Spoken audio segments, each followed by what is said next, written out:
പ്രിയപ്പെട്ടവരെ, praise the Lord. കർത്താവായ യേശുവിൻ്റെ നാമത്തിൽ സ്നേഹവന്ദനത്തെ അറിയിക്കുന്നു.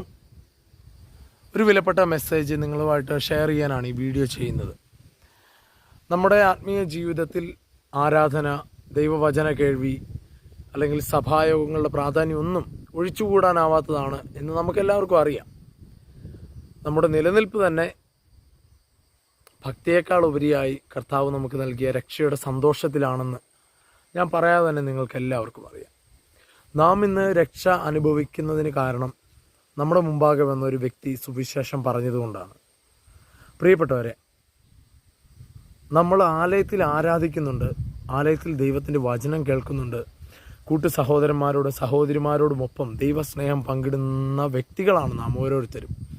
എന്നിരുന്നാൽ കൂടിയും നാം സുവിശേഷത്തിന് കൊടുക്കുന്ന പ്രാധാന്യം എത്രത്തോളം വലുതാണെന്ന് ചിന്തിച്ചു നോക്കിയിട്ടുണ്ടോ?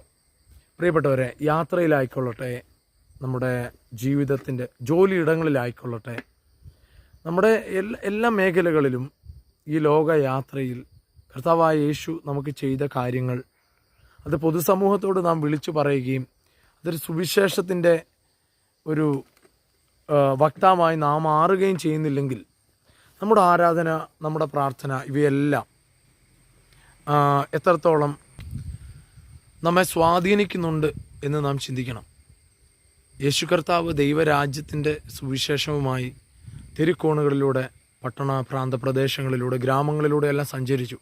അപ്പോസ്തലന്മാർ വീട് വീടാന്തരം കയറി ഇറങ്ങി സുവിശേഷത്തിൻ്റെ വക്താക്കളായി മാറി ദൈവരാജ്യത്തിൻ്റെ സ്നേഹത്തെ, ദൈവസ്നേഹത്തെ എല്ലാം പൊതുസമൂഹത്തോട് വിളിച്ചു പറയുവാൻ മടി കാണിക്കാത്തവരാണ്. പ്രിയപ്പെട്ടവരെ, നമ്മുടെ ആത്മീയ ജീവിതത്തിലും ഈ ദിവസങ്ങളിൽ നാം സുവിശേഷകരായി സുവിശേഷത്തിന് വേണ്ടി നിലകൊള്ളുവാൻ നാം ഒരുക്കമുള്ളവരാകണം.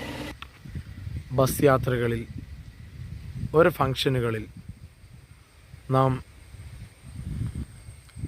നമ്മുടെ ജീവിതത്തിൽ ദൈവം നൽകിയ രക്ഷയുടെ മഹത്വത്തെ സുവിശേഷീകരിക്കുവാൻ ഏറെ ഉത്സാഹമുള്ളവരായിരിക്കാനാണ് ദൈവം ആഗ്രഹിക്കുന്നത്.